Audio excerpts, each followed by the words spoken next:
వైకా jewellers వెలలేని Vaibhogam తరుగులేని నమ్మకం. ఇప్పుడు మన కాకినాడలో డిసెంబర్ 5న ఘనంగా ప్రారంభం కాబోతోంది. ఈ రోజు ఇంకొక పక్కన ఎక్కడ చూసినా గుంతలు, రాష్ట్రాన్ని గుంతలమయంగా చేసి వెళ్ళిపోయారు. గ్రామీణ ప్రాంతాల్లో డబ్బులు లేకుండా పనులు ఆగిపోయినాయి. 998 కోట్ల రూపాయలు ఫైనాన్స్ కమిషన్ డబ్బులు ఇస్తే దాన్ని కూడా వేరే విధంగా వాడుకున్నారు. కేంద్ర నిధులు దుర్వినియోగం చేశారు. 4500 కోట్ల రూపాయలు సద్వినియోగం చేయకుండా డైవర్ట్ చేసి మనకు వచ్చే డబ్బులు కూడా రాకుండా చేసి అవన్నీ కూడా కరెక్ట్ చేశాం. 998 కోట్లు ఇచ్చాం, మళ్ళీ ఒక 275 కోట్లు ఇచ్చాం. ఈరోజు గ్రామాల్లో 4500 కోట్ల రూపాయలతో 30,000 పనులకు శ్రీకారం చుట్టాం. మొన్నే డిప్యూటీ సీఎంగా ఉండే పవన్ కళ్యాణ్ గారు ఒక పిలిపిచ్చారు. ఆ రోజు సంక్రాంతి లోపల ఈ పనులన్నీ పూర్తి కావాలని కూడా ముందుకు పోతున్నాం. ఇంకో పక్కన R&B రోడ్స్ అన్ని కూడా 861 కోట్ల రూపాయలు శాంక్షన్ చేశాం. ఇంకొక 500 కోట్ల రూపాయలు ఇచ్చాం. గుంతలు లేని రోడ్ల నిర్మాణం జరగాలని చెప్పి ముందుకు పోతున్నాం. సంక్రాంతికి అంతా కూడా పెద్ద పెద్ద రోడ్లు అన్ని కూడా గుంతలు పూడ్చే కార్యక్రమానికి శ్రీకారం చుట్టాం. వార్ ఫుటింగ్ లో ఈ పనులన్నీ అవుతున్నాయి. మీరు ఒక్కసారి ఆలోచిస్తే ఈ ప్రభుత్వ పని విధానం మీరు కూడా అర్థం చేసుకోవాల్సిన అవసరం ఉంది. ఇన్ని ఇబ్బందులున్నా ఇబ్బందులను అధిగమిస్తూ ఒక్కొక్క పని చెప్పిన పనులను నెరవేర్చుకుంటూ ముందుకు పోతున్నాం. ఇంకో పక్క చాలా సార్లు చెప్పాను నేను, బాబు వస్తే జాబ్ వస్తుందని. మా తమ్ముళ్ళకు అనేక సార్లు చెప్పాను, మీరు నా మీద ఎంతో నమ్మకం పెట్టుకున్నారు.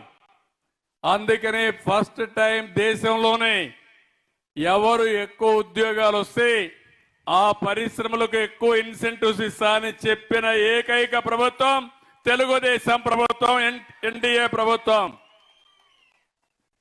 ఆ విధానం చూసినప్పుడు 25 కొత్త నూతన పాలసీలు తీసుకొచ్చాం.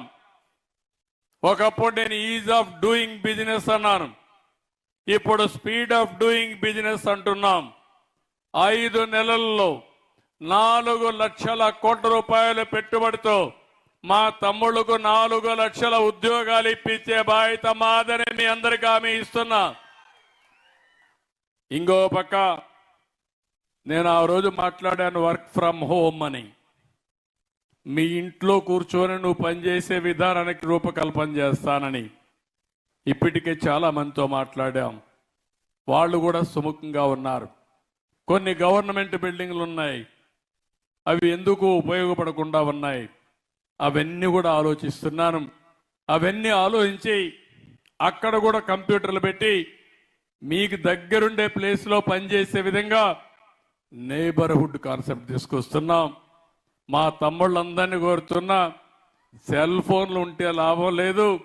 ఆ సెల్ ఫోన్ ద్వారా మీరు నేర్చుకుని 10 రూపాయలు సంపాదించే మార్గం నేను నేర్పిస్తానని మా యువత అందరికీ పిలిపిస్తున్నా. రోజంతా తిరగడం కంటే 4 గంటలు పనిచేస్తే తల్లి తండ్రి గౌరవించే విధంగా మనం బతికే అవకాశాలు ఉన్నాయి. అవసరమైతే మీకు అందరికీ స్కిల్స్ నేర్పిస్తాను. కొంతమంది ఇంజనీరింగ్ చేశారు, కొంతమంది ITI చేశారు, కొంతమంది డిగ్రీలు చేశారు. అలాంటి వాళ్ళందరూ మీ పరిసరాల్లోనే మీరు కూర్చొని పనిచేస్తే తద్వారా మీకు 10 రూపాయలు వస్తాయి. కొంతమంది ఆడబిడ్డలు ఉన్నారు, మీరు ఇంట్లో పని చేసుకుంటే పిల్లల్ని చూసుకుంటారు, చదువుకున్నారు కానీ ఉద్యోగానికి పోవాలంటే ఇంట్లో ఇబ్బందులు ఉంటాయి కాబట్టి పోలేకపోతున్నారు. ఇంట్లో పని చూసుకుంటూనే 5-6 గంటలు మీరు పని చేయగలిగితే తీరిక సమయంలో మీరు కూడా డబ్బులు సంపాదించుకునే మార్గం వస్తుంది. ఇలాంటివన్నిటికీ శ్రీకారం చుడతాం. నేను ఒకటే చెప్తున్నా, నేను ఎన్ని మంచి కార్యక్రమాలు చేయాలన్నా దానికి మీ సహకారం ఉంటేనే సాధ్యమవుతుంది. ఈ విషయం కూడా మీరు గుర్తుపెట్టుకోవాల్సిందిగా మిమ్మల్ని అందరినీ కోరుతున్నా. ఈ విధంగా మీరు ఒక కార్యక్రమం కాదు, ఎన్నో కార్యక్రమాలకు చూస్తున్నాను. రాయలసీమలో ఒక హార్టికల్చర్ హబ్గా తయారు చేస్తాం. పండ్ల తోటలు ఇప్పటికే వచ్చాయి. ఇప్పుడే మన మిత్రులు చెప్పారు, లక్ష్మణ చెప్పాడు, తాడిపత్రి నుంచి విదేశాలకి ఒక ట్రైన్ వేసి ఇక్కడి నుంచి ఒక్క బనానా ఎక్స్పోర్ట్ చేస్తున్నామంటే అది తెలుగుదేశం పార్టీ దూరదృష్టి అని చెప్పి నేను మీకు తెలియజేస్తున్నా. సుమన్ టీవీలో మీ పర్సనల్ అండ్ బిజినెస్ ప్రమోషన్స్ కోసం కింది నెంబర్కి కాంటాక్ట్ చేయండి.